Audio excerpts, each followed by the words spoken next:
Hi అండి, నమస్తే. YouTube ప్రేక్షకులందరికీ నమస్తే. నేను ఈరోజు ఒక చిన్న వీడియో చేస్తున్నానండి. ఇది మామిడికాయ పెట్టారండి. ఈ బాండీ పెట్టాను, తర్వాత నూనె పోసానండి. నూనె పోసిన తర్వాత ఇందులో మనం వేసుకునేవి ఏంటంటే మామిడికాయ కూర అండి, కరివేపాకు, పచ్చిమిర్చి, ఎండుమిర్చి, పల్లీలు, శనగపప్పు, మినపప్పు, ఆవాలు. ఇప్పుడు మనం ఈ నూనె వేగిన తర్వాత మనం ఫస్ట్గా ఈ ఎండుమిర్చిని వేసుకోవాలి. ఇలా ఎండుమిర్చిని వేసుకోవాలి. వేసుకున్న తర్వాత కొంచెం ఇవి వేగిన తర్వాత మనం పల్లీల్ని వేసుకోవాలి. ఈ పల్లీల్ని ఇలా వేసుకోవాలి.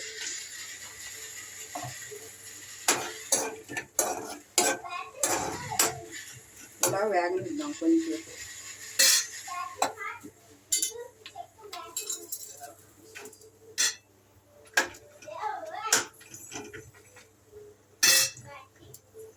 ఆ తరువాత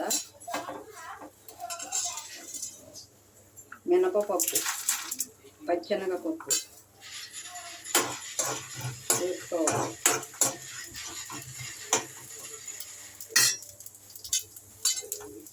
ఆ తరువాత ఆవాలు,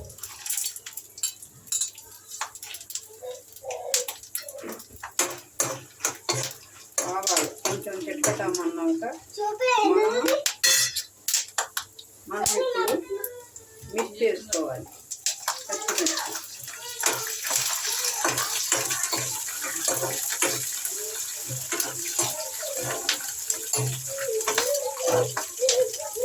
ఇలా మిక్స్ చేసుకోవాలి. వేసుకున్నాక లాస్ట్లో కరివేపాకు వేసుకున్నాం.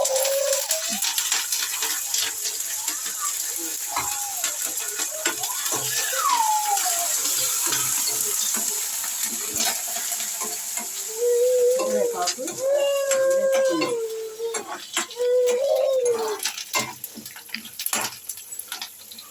కరివేపాకుని ఇలా వేసుకున్నాం. వేసుకున్న తర్వాత ఇది ఏగటానికి సిమ్లో పెట్టేస్తే కొంచెం ఏగుతుందండి. ఇది మనం రైస్ కడిగి వండి గంజి వంచి చల్లార్చుకోవాలి. అన్నం ఇది చల్లారిన అన్నం వండి గంజి వంచి చల్లార్చిన రైస్ ఇది ఇలా పెట్టాను. పెట్టిన తర్వాత ఇది కొంచెం ఏగనేయాలి. ఇప్పుడు ఇందులో పచ్చిమిర్చి, ఎండుమిర్చి, శనగపప్పు, పల్లీలు, మినపప్పు, ఆవాలు, కరివేపాకు, ఎండుమిర్చి ఇవన్నీ వేసుకున్నాం. వేసుకున్న తర్వాత ఇది వేగింది కదండి, వేగనిచ్చి సిమ్లో పెట్టేసి ఇప్పుడు మనము ఈ మామిడి తోటని దీనికి పట్టించాలి. ఈ మామిడి తురుమును రైస్కు పట్టించాలి. ఆయిల్లో వేయకూడదండి, డ్రై అయిపోతుంది. లాస్ట్లో కొంచెం వేసుకుని కలుపుకోవాలి. ఇలా ఈ మామిడి తురుగుని ఈ విధంగా మనం సాల్ట్ కూడా వేసుకుని కలుపుకోవచ్చు, లేదా అందులో వేసినాక కూడా కలుపుకోవచ్చు. ఈ విధంగా పట్టించినాక ఇప్పుడు ఇది వేగినది కదండి. వేగిన తర్వాత ఈ రైస్ను మనం ఈ విధంగా దీనిలో వేసుకోవాలి.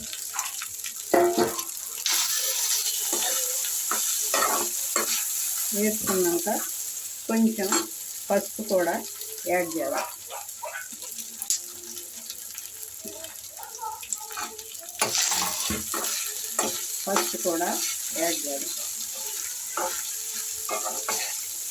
చూడండి, మనం పోపు కాలిన తర్వాత ఈ తురిమిన మామిడి తురుగును వేస్తే డ్రై అయిపోతుంది. అందుకని లాస్ట్లో కొంచెం అందులో కూడా వేసుకోవచ్చు, రైస్ కూడా పట్టించుకోవచ్చు. ఇప్పుడు మనం ఉప్పును కూడా లాస్ట్లో యాడ్ చేద్దాం.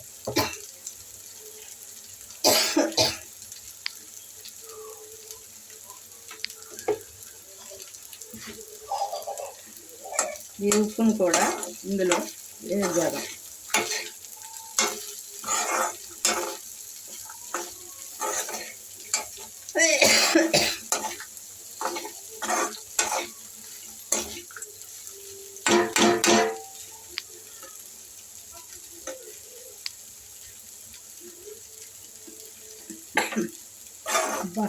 చాలా టేస్టీగా కూడా ఉందండి.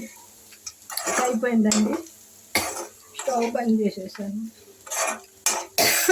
ఇప్పుడు ఈ ప్రాసెస్ అంతా మరొకసారి చెప్తానండి. రైస్ వండి గంజి వంచి మనం ఈ రైస్ను చల్లగా చేసుకుని ఆరబెట్టుకోవాలి. తర్వాత ఈ బాండీలో నూనె వేసుకుని ఎండుమిర్చి, ఆవాలు, జీలకర్ర, మినపప్పు, శనగపప్పు ఇవన్నీ వేసి వేగిన తరువాత లాస్ట్లో కరివేపాకు వేసుకుని ఈ మామిడి తురుమును ఈ రైస్కి ఉప్పు, పసుపు, మామిడి తురుమును రైస్కి పట్టించేసి ఈ పోపు రెడీ అయిన దానిలో ఈ అన్నాన్ని ఇలా వేసి ఇలా తిప్పుతూ రెడీ చేయాలి. ఈ విధంగా ఈ మామిడి పులిహోర రెడీ చేశాను. ఈ విధంగా నేను చేసిన విధానాన్ని చెప్పానండి. నాకు తెలిసిన విషయాలు కొన్ని దీనిలో ఉపయోగించి నేను ఈ మామిడి పులిహోరని నేను రెడీ చేశాను. ఈ వీడియో కనుక మీకు నచ్చినట్టయితే లైక్ చేయండి, షేర్ చేయండి, సబ్స్క్రైబ్ చేయండి. Thank you for watching.